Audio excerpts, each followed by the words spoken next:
We're going to talk a little bit about, is there harmony between the federal regulations and the states as it relates to winter maintenance and emergency response. Thanks, Rick, Alan, and Lane for being with us today. I'm going to have them introduce themselves briefly, and then we'll get into the topic. Thank you. Rick Clasby, I'm the Executive Director for the Utah Trucking Association. It's good to be with you. It's been fun to get to know your organization and get to kind of see where you're coming from. So I appreciate being here, and we can talk about background a little bit more as we get into the topic. My name is Alan Hodges, President and CEO of Idaho Trucking Association. It's an honor to be here. We have some of the same issues as our neighbors do, so see if we can come up with something today. Yeah, it's good to be here. Lane Murphy I'm with UDOT. We're in a unique part of UDOT where I'm in the motor carrier division. So we are a group that enforces regulations as it relates to state and federal laws surrounded commercial vehicles generally. So I'm here as a help from my perspective, and again, grateful to be here. So in talking with the group about emergency response and winter maintenance, one of the things we talked about is how well things are going with the state. So if you can just speak a little bit, each of you, to what works well and success stories with all the people that put their time and effort into public safety. You know, I've heard it a number of times today from the congressman to Carlos, and even with the representatives. We in Utah are really, really blessed, fortunate. I've had an opportunity to kind of look at this from maybe every angle from the commercial vehicle side. I started my career as a trooper with the Utah Highway Patrol, assigned to commercial vehicles right off the bat, and fell in love with those. Found a niche for me, and then spent time with the UDOT Motor Carrier Division. And throughout my entire career, one of the things that has been a blessing in the state of Utah is we have a very business-friendly administration. Governor, our legislature is extremely supportive of business, extremely supportive of commercial vehicle business. And so now in my role with the Trucking Association, what a blessing that is to be able to go and have people understand. And when Jeff talked about Representative Christofferson and his support, boy, I echo that 100%. It's just easier than my counterparts across the United States have it. So we're real fortunate, and we're a business-friendly state. We're a trucking-friendly state. We don't want to ever take that for granted, but we're lucky to have it. I have to agree with Rick. I'm a transplant to Idaho back in '09, and back then I was self-employed and owned food trucks myself. And when I got involved with the ITA and stuff, I really noticed with our transportation department, our governor's office, state legislators, we all try to work together and be pro-business and also collaborate where, like Rick mentioned, I came from Washington State originally, and our colleagues in Washington, Oregon, they don't even have meetings with their state transportation departments. It's something that those states broadly ignore, and it's unfortunate because we need to work all together, whether it's a small issue or a big issue. I could have a member in Idaho, for instance, or even Salt Lake, and call me and say, hey, we're having this problem. Could you look into it? I have the phone numbers of our transportation department and those key people, and we start discussing it, try to resolve it real quick. So it could be weather related or legislative. So. Well, again, I agree as well with this. I think our partners throughout the state And again, I can't relate to a lot of things that, that Rick and I forget your name, but I've had the experiences. I've been in this role or been a part of UDOT my whole career. I started when I was 20 years old, and that's where I am today. So, but along them lines, though, what I have seen is that we work with the Highway Patrol as well in our role in what we do, as well as the industry itself. Our partnership with the industry, doing outreach with them, is huge, and we do that often. And as I travel around the country, talk with other states, and even with the partnership between their transportation and their public safety, they don't mingle well, and I know that's something that I pride because we have that partnership here as well with the industry. We deal with them daily, and I could go on and on about a lot of experiences that we have because they're our best resource. They're the ones that know it and get it, and we're grateful for that. So if you look at Congressman Owen's statement on harmony, that's what we're wrestling with right now with this panel is, do we have harmony between the federal and state emergency response actions? So in that context, if you look at what defines an emergency, how speak to that a little bit from both Idaho and Utah's perspective. How do we define emergency? How do people know there's an emergency? And then you look at interstate transit. How does that play a role in that?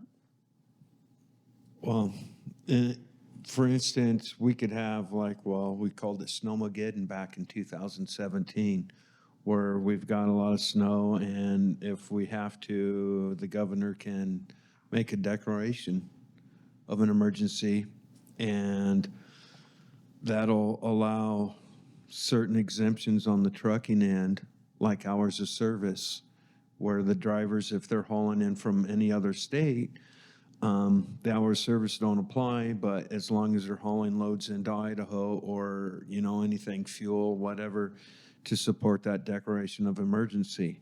The emergency is pretty broad.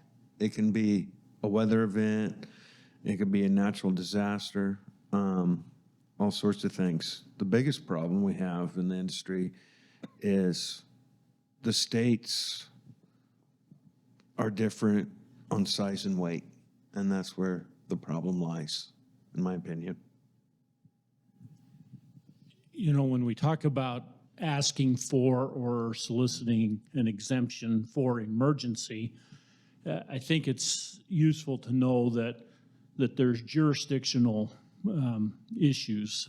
So, for example, if we're talking about size and weight, that typically is a state issue, especially if it's a non-divisible load, something that can't be broken down.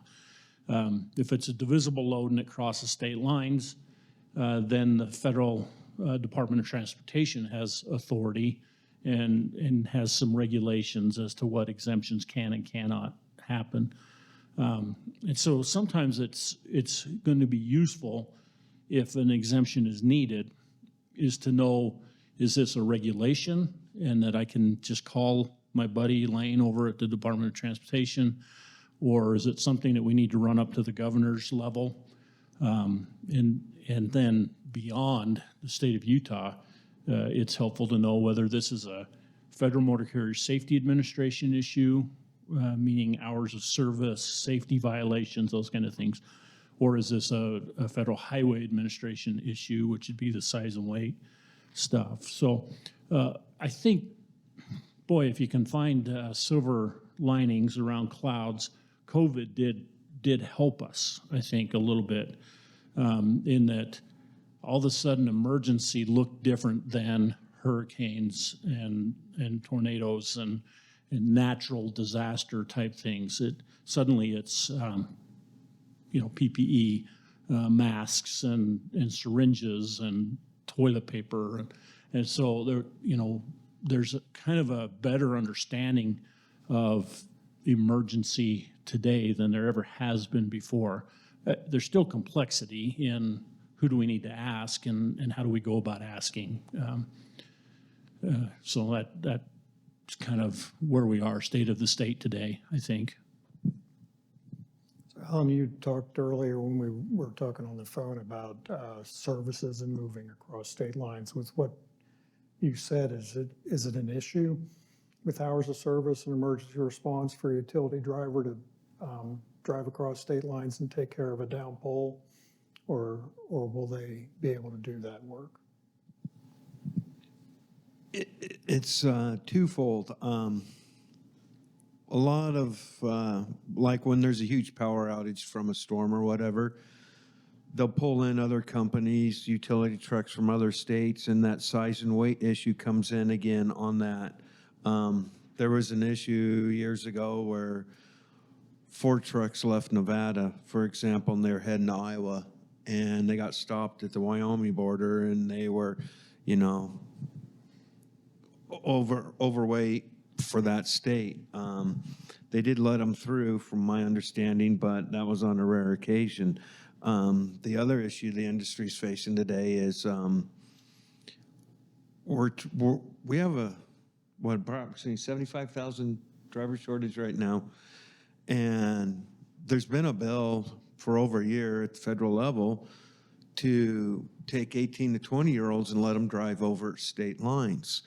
And it doesn't make sense. You can take an 18-year-old, plop him in a log truck or any type of truck, and he can drive for 9 hours till he hits the Idaho-Utah border. But that same 18-year-old can't drive from Coeur d'Alene into Spokane, Washington, which is only 10 minutes away.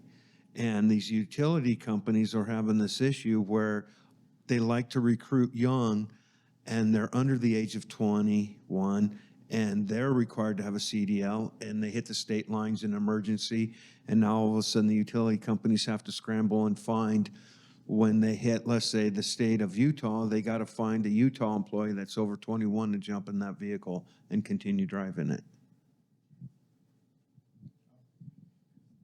And I know I'm back at a CVSA, both a conference twice a year, and these topics are brought up often. And in fact, what you're talking about is there is some states that are actually doing studies on that, allowing that type of thing to happen, but it's not going very fast. It's actually going, as you can imagine. But and I know there is some exemptions, federal exemptions in parts 390 of the federal regulations that do talk about some utility, which is a federal regulation, so it would apply to all. But again, that from an enforcement perspective, it's difficult even from there, because they get stopped and they want to know, well, what's the emergency, and going through that. Unless it's a well-known outage, for example, some of the hurricanes and stuff that happened, down in the southern, eastern United States at times, that we know a lot of them things happen, and we get some guidance on, letting power companies and that just to roll through exemptions. But from an enforcement perspective, it does, being all on the same page sometimes is difficult. So if you look at the work you do, and we look at, because it sounds to me like we need to potentially work on improving the wording for the USDOT. That was the purpose of this discussion. But it's a broad topic that has a couple of layers to it that we would have to dissect to work on it, craft better regulations, and see if we can help support potentially the youth, the younger people that could be driving, among other topics. What elements related to changing the federal rules do you see bringing the biggest advantage? Some of it we've already talked about, reiterate that, or are there other elements that would benefit? Exemptions in general are kind of like walking a tightrope. If, for example, from our standpoint, Utah Trucking Association standpoint, boy, we really rely heavily on everybody playing by the same rules. And the level playing field is important to us. And I've been surprised by my membership at times where someone will come and say, well, I need an exemption to this or that or something else. And they are far more critical than I even have been in my law enforcement or regulatory responsibilities in the past, because they want to protect that level playing field. So I think that's an issue, but there's legitimate emergencies, and there's legitimate need to get certain products to certain areas, obviously, right? And so if I could maybe offer a suggestion or advice to your question, it's pretty evident that when a tornado hits and the power poles go down and there's lack of water, we need medical supplies, it's pretty evident that that's immediate and it needs to happen right now. And typically, in my experience, we'll get a declaration from that state's governor or that multiple state. And then oftentimes there'll be a notice come from the Federal Highway Administration or the Federal Motor Carrier Safety Administration. And that notice will say, hey, ollie oxen free, basically, go. So in this particular case, one of the things that I've, in my career, have not heard a lot about is the need to get salt somewhere and that becoming an emergency. So it may be just as easy as saying, guys, here's some examples of when this is going to be necessary. Oftentimes, I know with UDOT, you buy the salt and you surplus, you stockpile it, and it's there for a while. And so it's when it runs out that it becomes a problem. And so it may be as simple as saying, hey, in these particular circumstances, salt needs to be considered. And it might be just that easy. The question that will come up, wearing all those hats I've talked about, is, okay, what is the emergency and what is the ask? What is it that you need? Do you need a size and weight exemption, or do you need an hours of service exemption? What is it you need? And then to be able to articulate that properly, I think, is going to be helpful. The other important thing, back to that tightrope, is integrity. Because if we're calling wolf and it's not legitimate, the chances of getting it in the future are going to be nil. So anyway, those are just some of my thoughts. That is one of our questions related to the downside. On that, because that's just exactly what we've run into, especially this last year, was where we had certain UDOT sheds or public agencies that would say, hey, we're out, we need product and we need it ASAP. Can you help us? And we go to of course, that's on a broad level. And certainly no negligence on their part, but just trying to get the product. And then we have trucking companies on the other side saying, we're out of hours. We can't help you. We did go to Lane was very helpful on the state level in terms of kind of directing us to the right place there on the federal level. The challenge we had there is when it hit the federal level, it was like you walked into this, I don't know, big cloud of getting nowhere. Yeah. I'll respond and then I can pass it. You're right. I think, like I said, in my career, salt never really came up as a problem. So I think having the discussion now is a good thing for the future. We could say, hey, in 2022, we had this problem, and this would have helped us resolve it. And so I think moving forward, you can point to specific examples, and then knowing where to go. Because if it's an hours of service thing, it's the Federal Motor Carrier Safety Administration that needs to, either that or the governor, wherever you're going, needs to request that and make it happen. But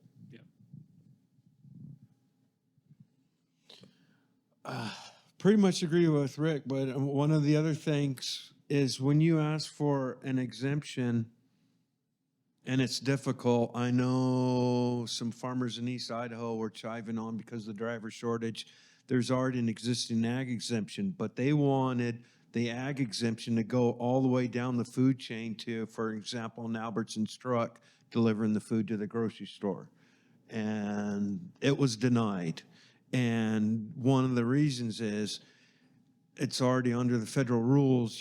When you go for a permanent exemption, you have to explain to the feds and prove to the feds how that exemption will be safer in the trucking community than what's already on the books, like the hours of service.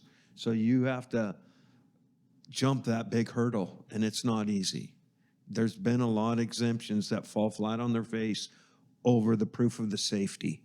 Some groups have never even tried to, in their application, prove that it was safer. So it's done as soon as the paperwork shows up.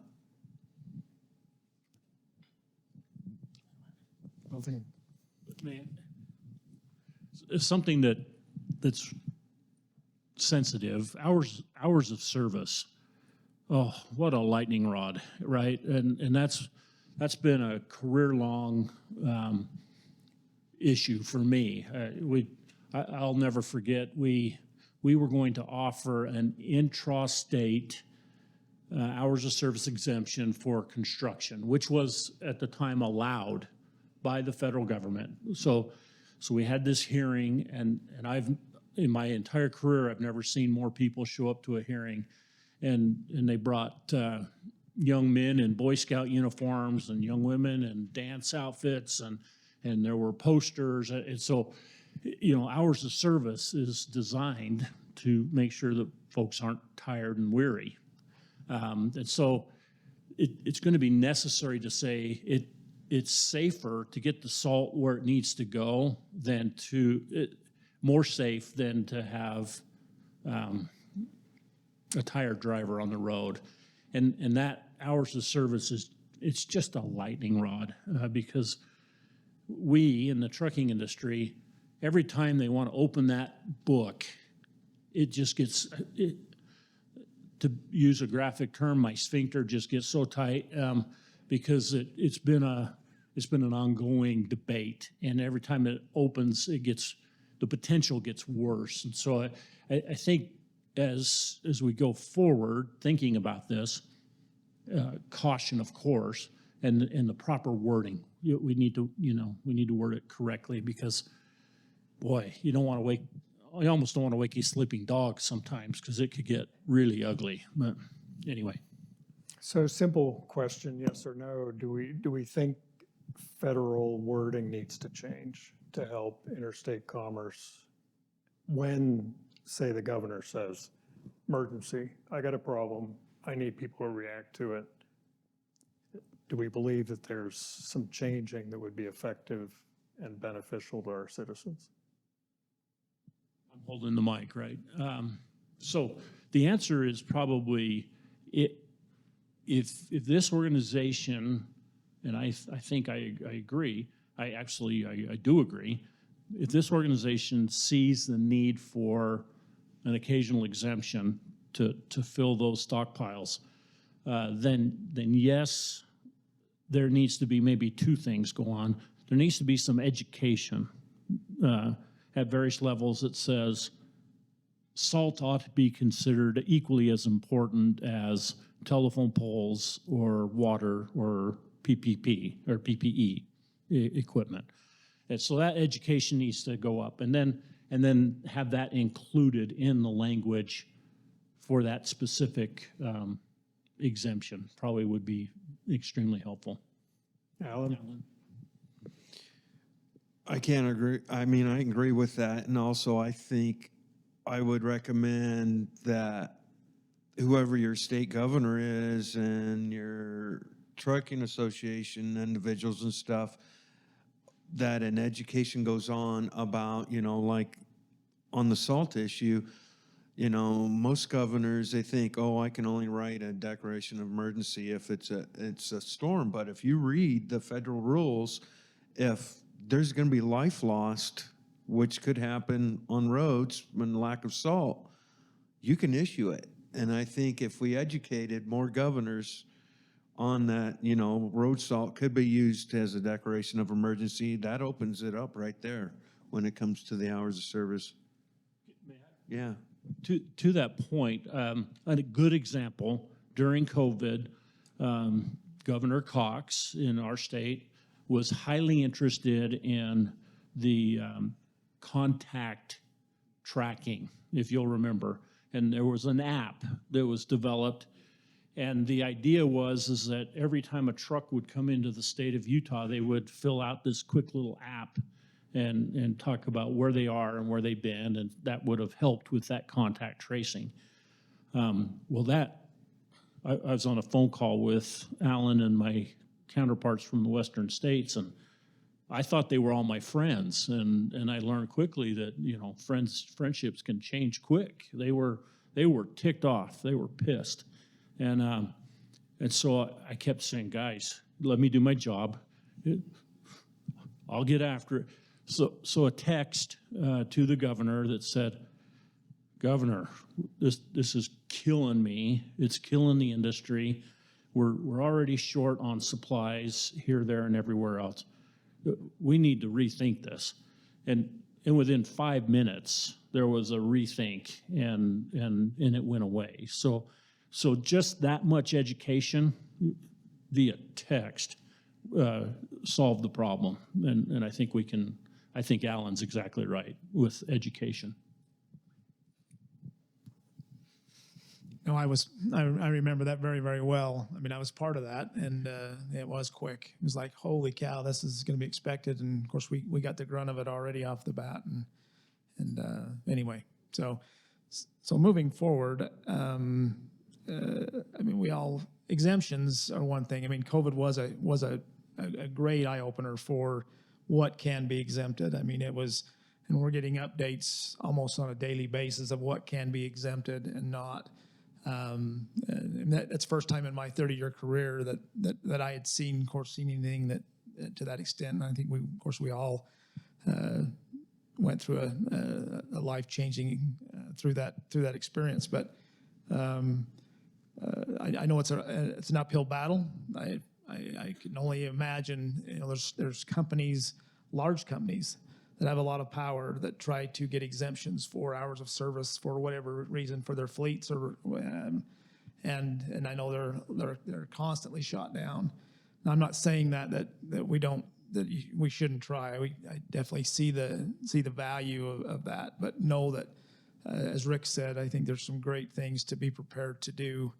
And I appreciate your comment about the hours of service. I mean, I've been involved with it so long. They've changed back and forth a lot. Different hours, different periods of time. They can split things, and these are all studies that they do at universities and things like that. Which everybody has a different sleep patterns. I would say lots of people do, and they base this off of the majority. Again, I know it's a great thing to definitely look forward to try to do, though. So opening it up to the audience, I have two questions. One, what questions do you have for the panel? And two, if we're going to work, NCFOR is going to work on something like this, we would need people, speaking to Carlos, right? We need people to be involved to craft better legislation. So if you have things that you think would benefit your communities, what might that be that we haven't spoken about? Questions, thoughts? I was also with Clear Roads, and our 37 states questioned ourselves on the possibility of the declaration of a snowstorm emergency, that they could waive the CDL requirement. It is in the FMCSA that we could do that. The reason we were asking that question is because we're having such trouble with the ELDT, getting the training and getting CDLs.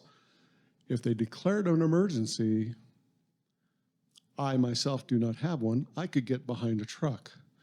and kill everybody.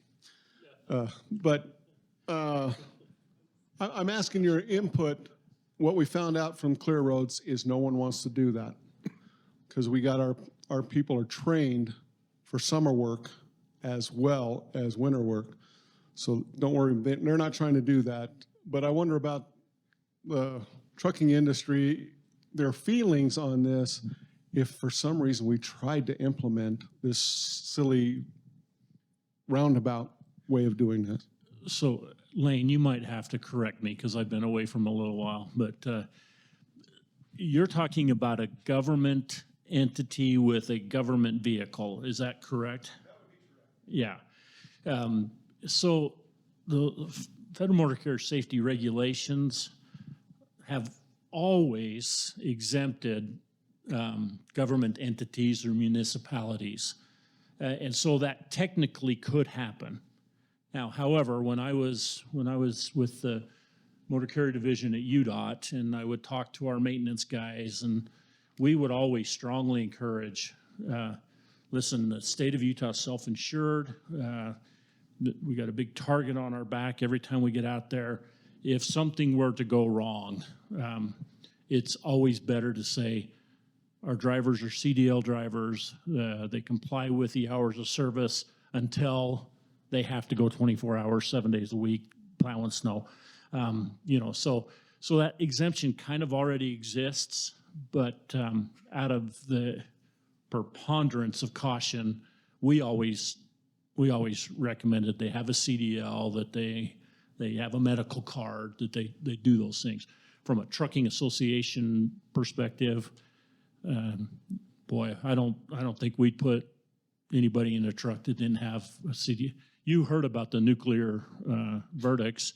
We're not going to get even close to that. So Might be better to have tort reform and caps on frivolous suits first. And I do know, and exactly what he said is in my codes, 390.3, I believe in the federal regulations, that's where it does exempt state, local jurisdictions. But I do know the state of Utah risk management, they do have a rule that states that they will abide by the CDL requirements in 387 and be medical qualified and all of them things, just for that reason, to be just from a risk perspective of making sure.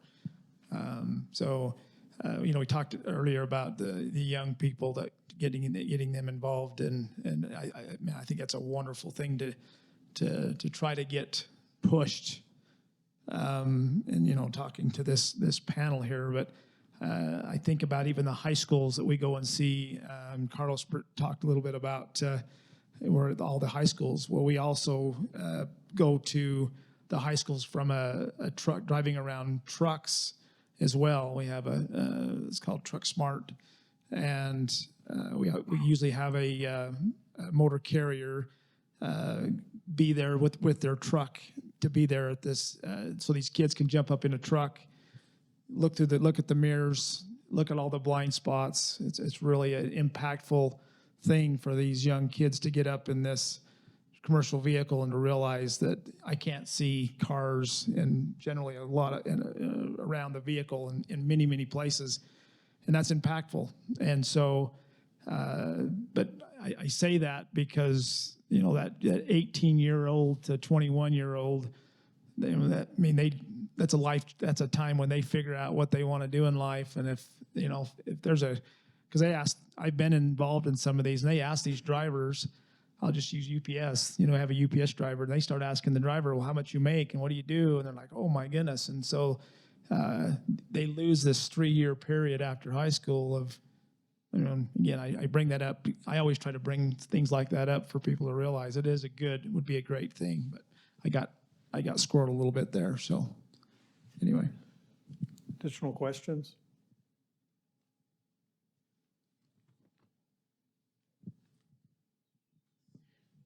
They talk about how there's 80,000 drivers that we're short in the U.S. I was just wondering, as your associations, how are you trying to recruit people to become drivers?